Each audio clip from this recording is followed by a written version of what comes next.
This is really about how to get started and how to figure out where your common areas are. With regard to kind of the room here, I'm assuming people here are pretty familiar with mobile for development and that you would know what M-Pesa is, you would know what GSMA is. Is that a fair assumption, or are there people with not a lot of exposure? Okay, great. So I will motor through. So we know that the attraction here is how fast mobile is growing, no signs of slowing, a great infrastructure platform for development, and there's a huge shift from the developed growth to the developing world, and that, of course, has attracted the attention of all the donor agencies. That has led to a great number of applications, and it goes across health systems, research and development. There are many applications focused on consumers, on workforce strengthening, and again, the mobile operators are in a position to facilitate all of those. The focus of this talk today is really what is in it for the mobile operators, what is in it for USAID, and how to find that intersection. And everyone here knows that what the mobile operators have is a fabulous platform that they want to leverage for additional revenues and additional growth in subscribers and profits. What the USAID and partner community bring are assets that the mobile operators don't necessarily have. And one of them is the ability to show that they are, in fact, making a difference in the social development of their communities, and so they are showing great interest in how they can become really good corporate citizens here, be involved in mobiles for development, but in a way that's good for their bottom line. What they're looking for the donor agencies to do is to share the risk in those development projects, because the payout is not obvious. Often there needs to be a lot of testing of the business model. And with the reach of the NGO sector, the private sector, and the donor agencies, there's a lot of ability to aggregate demand, and that's of great interest to the mobile operators. For USAID, it's obvious that what skills the mobile operators bring can make a very big difference to reaching particularly the beneficiaries in the last mile. That has been the focus of development projects for many years. There's now a new way into that last mile, and there's wonderful opportunities to leverage the product development skills, the technology platform, and the branding and the consumer awareness, the knowledge of consumer needs that the mobile operators bring. And I So, would even add, sorry yep, to interrupt, please. I would add an M&E, monitoring and evaluation, Absolutely. to the market research. Because that's where we're starting to get really excited about the ability to reach beneficiaries and get feedback directly. I agree, and the mobile operators generally don't invest in the M&E Right. that the donor but partners you're would. seeing like Mobile Accord and all these other people come up now with work in this area that's Yeah, really interesting. I agree, and there's a lot of interest there. And thank you for interrupting. I do want everyone to do that because, again, I think there's a lot of expertise in this room, and I want everyone to take advantage of it. So the sort of key here is to link the MNO needs with what objectives the development programs have. And I've listed 5 here. You can add others. But clearly, the mobile industry is very competitive. It's very high upfront capital costs. They need to recoup them, and they are looking for any way to bring new traffic to that network. So anything that development programs can do to demonstrate we are going to increase your number of subscribers, the amount of time they spend on your network, and the kinds of uses for your network, it's a win for them. There is a very big difference between market leaders and market followers. There are some countries where there's only 2 licensed mobile operators. There's others where there's 11, 17. It is highly competitive, and each of those mobile operators is looking to distinguish themselves in different ways. The market leader has different problems than the fifth in the market, and tapping into those specific needs is very important at the initial meetings. There's also great pressure to differentiate. Airtime is airtime. Really, all these mobile operators offer very similar platforms, and anything that they can do to differentiate is very valuable to them.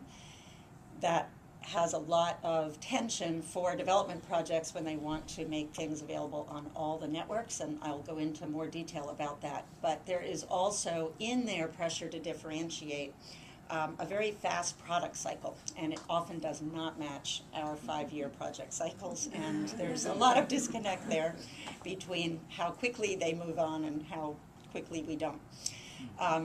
They are a heavily regulated industry. They spend, because it was my previous career, many millions of dollars trying to improve the policy environment, the tax environment, and to the extent partnerships with development agencies help them make the case that they are, in fact, contributing in very important ways. There's a win there that might not be visible up front. I also just wanted to add, in terms of where there might be differences between the way mobile operators think and the way development agencies think. One of the examples that's been given to me by a mobile operator is that our segmentation tends to be around diseases, around project indicators. So we are looking at the incidence of TB or the number of deaths under 5, and they are all about gender and age. So they want to know, well, how is this going to reach males between 18 to 25? And we're talking about the incidence of HIV. So there's a disconnect there that I think is good to know going in, that you really want to look at how they approach their markets. So the 4 case studies that I'm going to touch on are from 4 different countries, and they come at the health partnership in different ways. So one is a free national SMS campaign that MobileLink did in Pakistan. Another is the partnership that USAID and Johnson & Johnson has launched in Bangladesh called MAMA. In Uganda, there was a big malaria indoor residual spraying project where they were looking to use mobile money to pay the sprayers. And in Nicaragua, there was a partnership with a equipment provider, Ericsson, a mobile operator, and some health NGOs to try and develop some new platforms there. Again, these are just representative of initial stages of outreach to mobile operators, and there are many other successful examples out there. 2 that I'm just going to mention because everyone has heard of them, and I think there's a lot of lessons to learn, is the UNICEF Columbia University Project Millennial Villages program, which is in 10 countries in Africa, and the mobile operators have been very instrumental in the design and development of that program. And there is a more recent program going on in India funded by the Gates and the GSMA Foundation that involves 17 mobile operators, all of whom have gotten unique roles in this particular health opportunity, and I think there's going to be very interesting lessons from that as well. So starting with the Pakistan example, this goes back to 2007. This was a program funded by USAID to reduce the incidence of diarrhea through better hygiene and safe drinking water. And it went to 5 districts covering a population of 50 million people, and its main intervention was behavior change communication. So it used many ways of doing that, the person-to-person, the national mass media, but it also involved mobile operator messages. In order to initiate, there were some big roundtables that were held inviting all the corporate sector, and that's often a good way to get started. Basically what happens is you find out where the interest is, and someone steps up and says, that sounds like a good fit for what we're trying to do over the next year, tell us more. So out of those roundtables, the Mobile Link MNO stood up and said, this is a project of interest to us. We do see an advantage to our brand in being associated with this project. We are very much reaching into the rural areas, and it was a good fit for the project because they were the leading MNO. They had a really big market share. So an MOU was signed, and the bottom line result of the campaign is that 3 million free messages were delivered over a 6-month period, and the feedback from those messages is that it did have significant bump in exposure of the campaign messages. Having said that, there were some really valuable lessons learned in that campaign, and the first is that it feels when you're negotiating an MOU that that's the hard part. You get it signed and everyone's agreed to all the terms, and then you realize that MOUs are not legally enforceable, and they're going to be only as good as the partner's commitment to it is. And that is what happened in Pakistan. Some messages went out in the middle of the night a couple of times over the period of the first year, and that wasn't at all what was envisioned when the initial MOU was signed. And it was really dictated by Mobile Link's priorities and not the priorities of the program. And I would say the secret sauce here in the end was just really relentless project management follow-up. The feedback I got from our APT colleagues that were leading this was that many of the corporate partners, not just the mobile operator, had the attitude that development projects never stay on schedule, they never stay on budget, we'll deal with this when we have time, and showing them very specific milestones and expectations and timelines made a lot of difference. So over the period of time, they did deliver, and it taught us as a company to build in much more advanced planning, that companies were not able to immediately deliver 3 million messages within 6 months. It took much more organization of who in the company was going to do what when that hadn't been thought through during the signing of the MOU. Sorry, do you Yes. have any more sort of data on the impact beyond significant? I don't, because the SMS messages were not measured independently of the rest of the entire campaign. It was really a matter of spreading as wide a net as possible, doing as much as we could, and I think there's impact data on the improvement in hygiene, but not attributed to the SMS. This was not an impact evaluation for mHealth. Moving on to the MAMA project in Bangladesh. So for those of you that don't know, MAMA stands for Mobile Alliance for Maternal Action.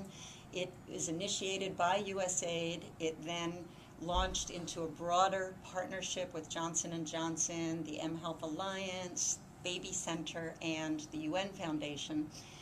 And it's a global alliance targeting 3 countries initially: South Africa, India, and Bangladesh. Bangladesh was the first to launch, and I am part of the SHOPS project, which has been providing technical assistance in coalition formation, the business model development, and the technology platform. The purpose of MAMA is to provide stage-based mobile phone messages to pregnant women and new mothers over the full entire year of pregnancy and first year of the baby's life.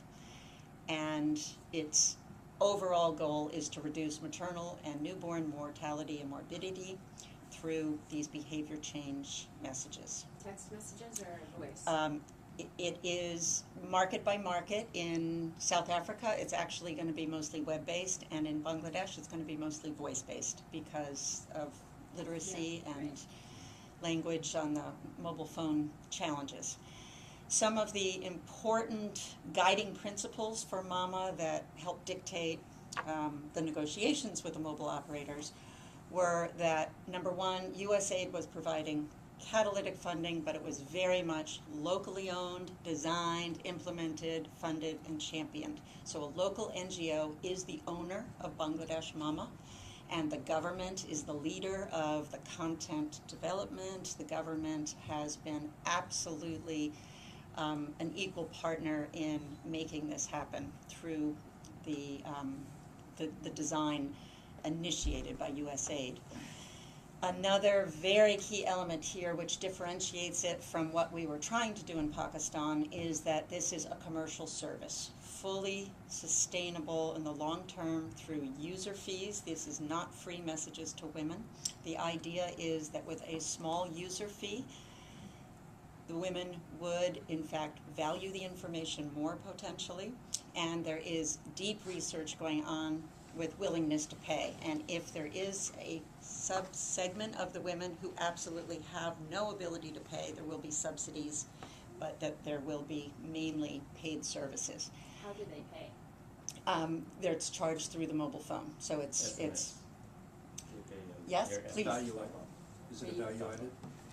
It's a value-added service, right? So they subscribe, and then it's docked from their their SIM card. Yep, by minute. Okay, so you pay in minutes. And another aspect to the business model is there's space on the messages for sponsorship ads. So this hand washing message brought to you by Unilever, this breastfeeding message, brought to you by your local fertilizer company. It is an opportunity to again test mobile ads as a revenue stream. And that has meant that the emphasis on this service all along is on the end user. By making it a commercial service, it's got to be driven by how much they are valuing it and subscribing to it and recommending it to their friends. And it gives a really easy way to measure how they are valuing it because they're paying for it. So this is a very novel approach. Yep? Numbers. Which MNOs are participating? I'm going to get to that. Okay, sorry. So just to give you a picture, this is a very broad partnership.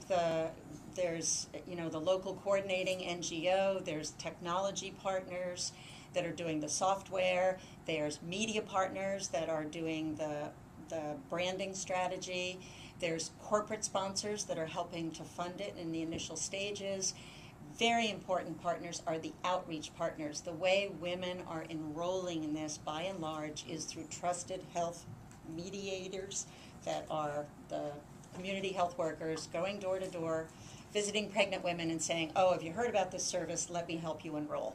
That is a huge asset for the mobile operators because that's an outreach partner that they wouldn't otherwise have.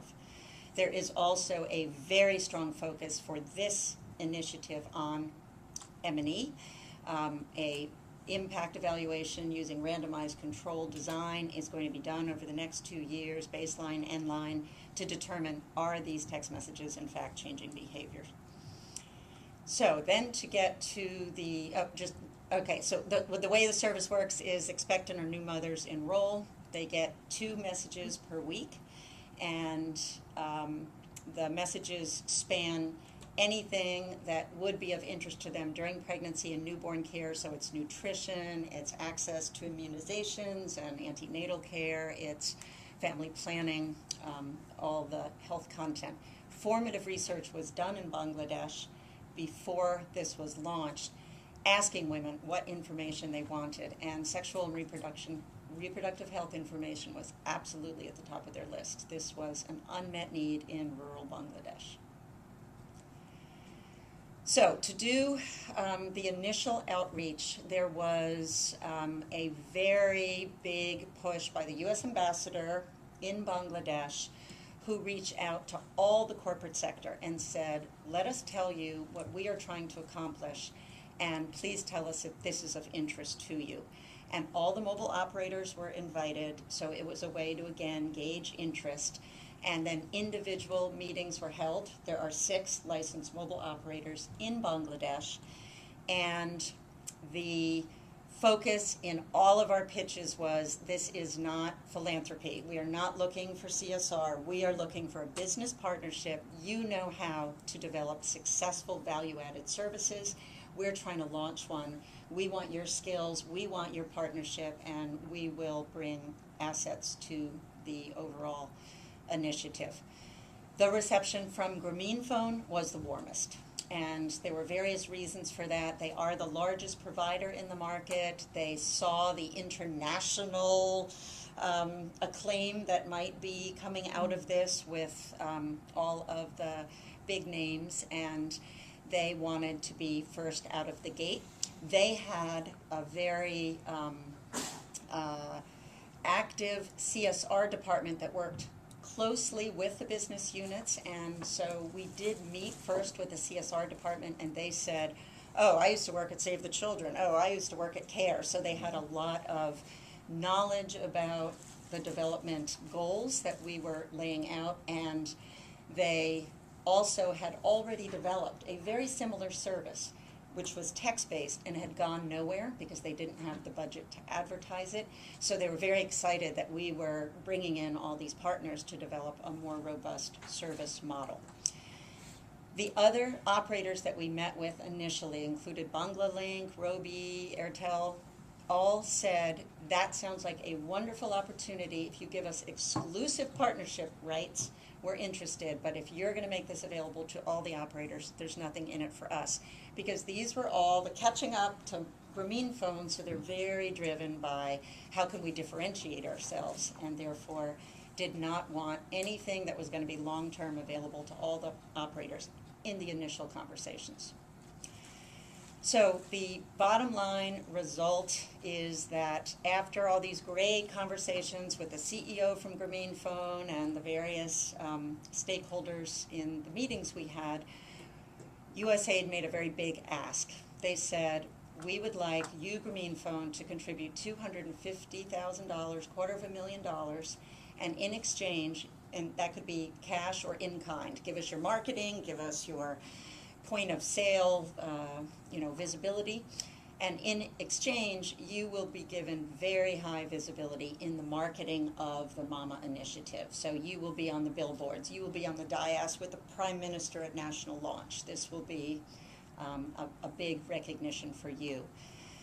What we learned is that the CSR department was not the place to be, and that ultimately they did not have the ability to sell it internally as the business units would have. They had much more constraint because their operational imperatives were much more limited. Bring visibility to Grameenphone, but not sign a check for $250,000. That was going to be a much more of a business unit decision. And even though the business case for this was unproven, there was, in fact, a business case to be made long-term, and ultimately we belonged with the business unit. So we then started to look at how can we kind of really package the lessons learned from this and say, when do you go to the business units and when do you go to the corporate social responsibility foundation side, and when you're walking in with a really untested, let's just pilot something, clearly the CSR department is the place to go. They do have cash to get these things started, and their purpose is to incubate ideas for the business side. So in some ways, it made sense for us to start there.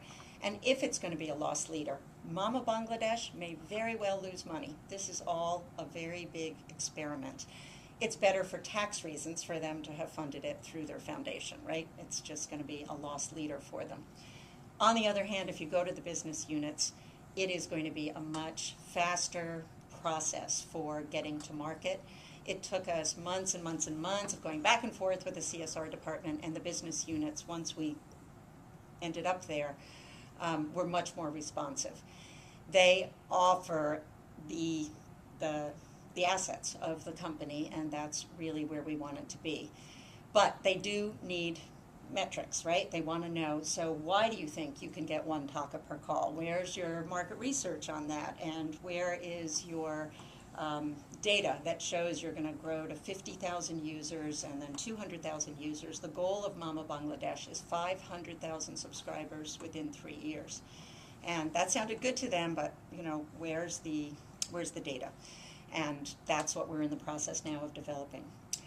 So the downside of the business unit is that they're going to maybe wait until you have more data, and the downside of the CSR department is that it's going to be much longer lead times, and they're more oriented toward short-term, tangible. Oh, we'll build you a new walkway for your hospital because we can put our name on it, as opposed to a long-term service where there's less quick wins for their annual report.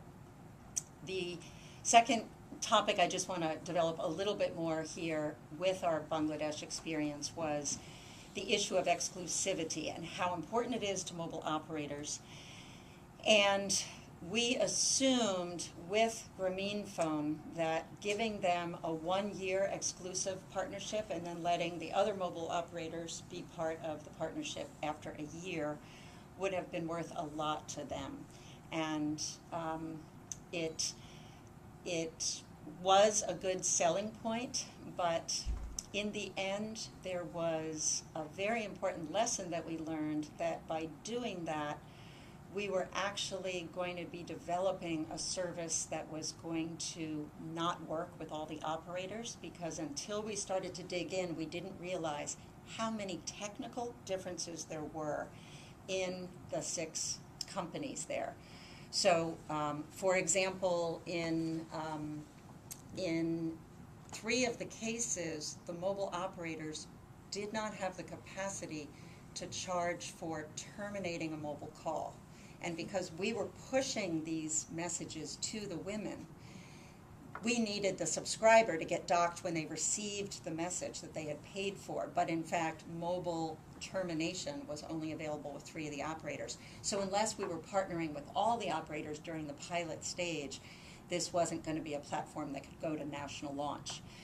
There were also big differences in operator requirements for how they wanted value-added service structured. Some of them said, if you're going to have a national service, that's great, but you still have to have your software co-located at our network, because we don't trust data that leaves our network at some centralized platform. Others said, no, centralized is fine, it's more economic for you, and we can protect ourselves through other ways. So those kinds of negotiations really required opening up early on a non-exclusive platform that then took away that benefit for the operators. So depending on the service you're developing, it's really a very important consideration to know that if you're going to national scale up quickly, then you need to bring all the operators together, whereas if you're doing it more in a stage base, then as new operators come on, you can adjust the service over time.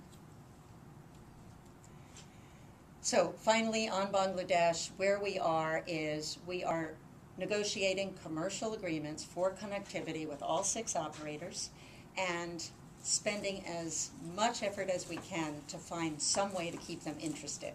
And that is something that we're really looking for them to tell us. For example, Banglalink is the number 2 in the market, and they have decided women is their focus. And Robi is the number 3 in the market, and they have decided that rural and indigenous Bangla culture is their focus. That's how they're distinguishing themselves in the market. And the mama messages can offer some interesting, maybe additional value-added services that they could link to given those strategies. So that's part of what we are now really just feeling our way. We don't have an answer here, other than at the end of the day, these mobile operators are saying, how is Mama going to help me get new subscribers and make more money? One of our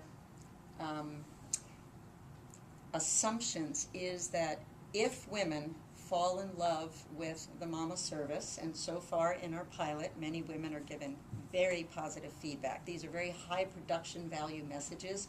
They're in drama format. They have voices of the doctor talking to the husband, and there's humor, there's a soap opera feel to it. And if women really start to value it, it may mean they're less likely to switch out SIM cards all the time because, people jump from service provider to service provider in most countries, but maybe mama makes the service stickier for the provider that that they've signed up for originally. So those are the kinds of things that we're looking to get data on. Yes? Did you get the funding? And I'm curious how you deal with the funding that didn't come into... The funding that we The didn't get from Green Phone. Yeah. We have found other corporate sponsors that are Uh-huh. providing cash, and they will get the ability then to be that founding partner on the billboards and on the dais. So there's a broader corporate interest.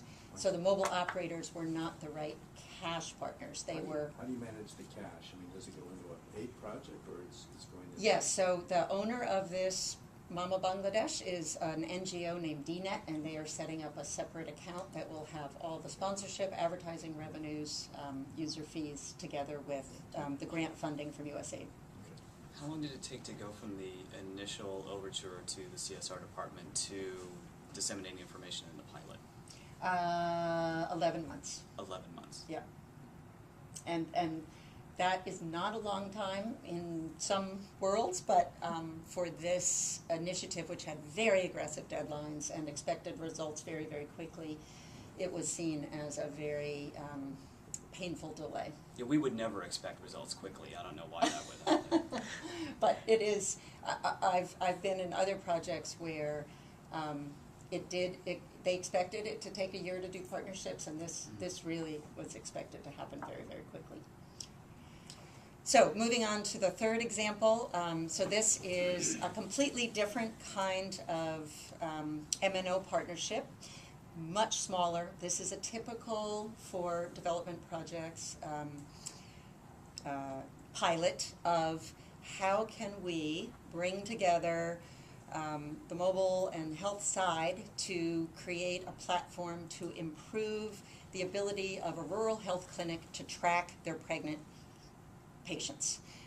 Women were coming into the clinic, there was loss to follow up, and there's many ways in which if the mobile health worker was entering information into a database, there could then be SMS reminders to the health worker, SMS reminders to the pregnant woman, and a much better way to support referrals for complicated pregnancies, etc. So this was designed by USAID's Fourth Sector Health Project, which is a Latin America regional private sector partnership program that says how can we bring corporate resources to improve health outcomes. The map here is just showing that there's a very big difference in Nicaragua, as in many countries, between the access for health services in rural versus urban areas. So one of the objectives here was when we bring the mobile and equipment provider partners together, let's get them to expand coverage where there currently is very weak coverage in terms of rural clinics' access to mobile.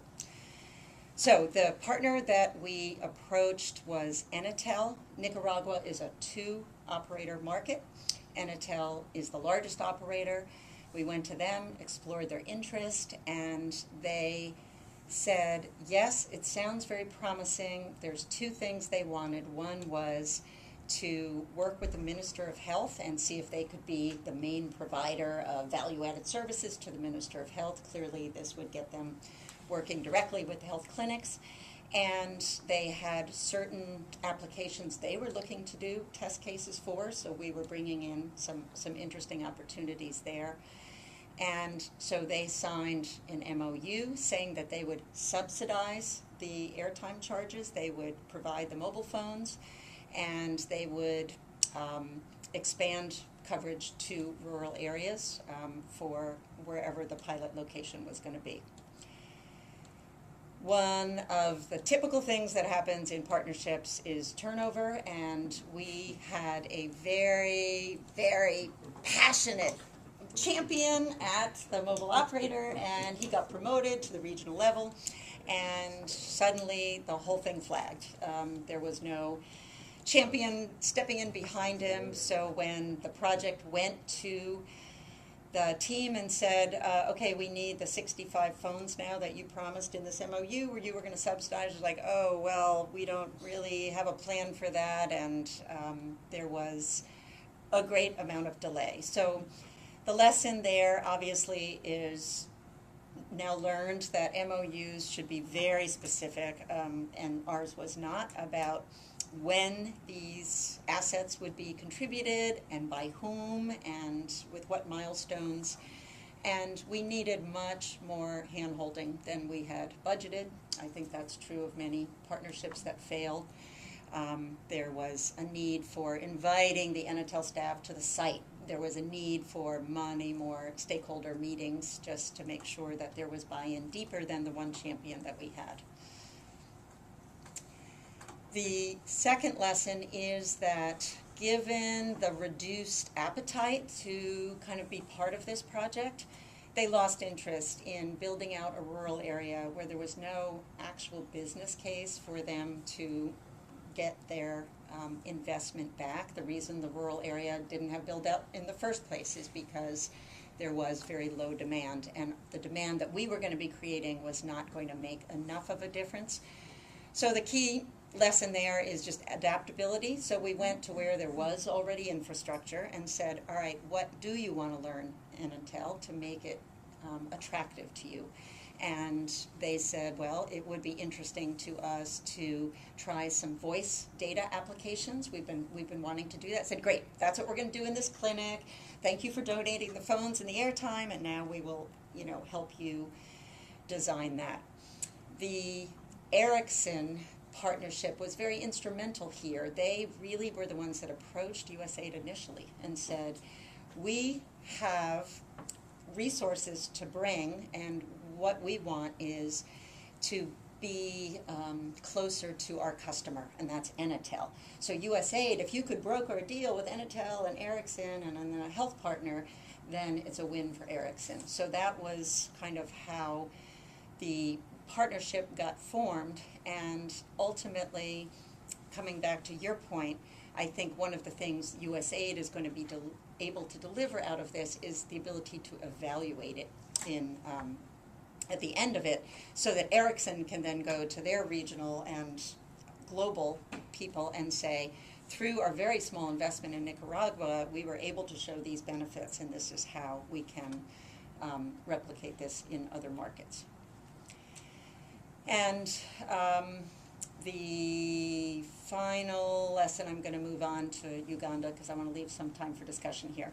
So Uganda, this was a indoor residual spray project in Uganda, and it's a cornerstone of the malaria initiative, one of the 3 touchstones of reducing malaria in high incidence areas.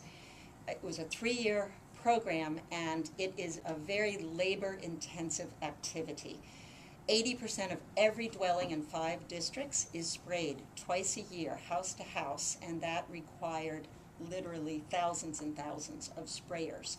And the project had many challenges in the logistics and organizing of that spray campaign, and one of them was how to pay the spray operators. And in the initial year, literally APT had a truck where they went from village to village in a truck filled with cash and handed out the daily pay or the weekly pay to the spray operators, and it created not just costs of going village to village, but also danger, because there was a high risk of being held up.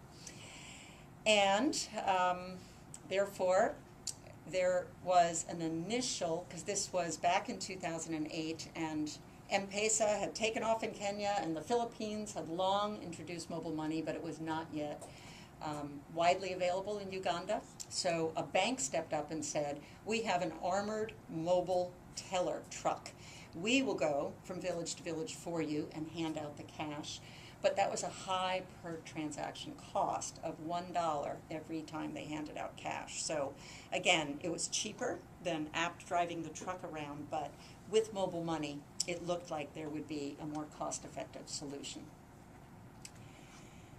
So we approached, at the time, the first MNO to introduce mobile money in Uganda was MTN, and it was our assumption that a big USAID project in the rural areas with thousands of spray operators that would then be utilizing mobile money would be a great incentive for MTN to say, absolutely, what can we do to help you?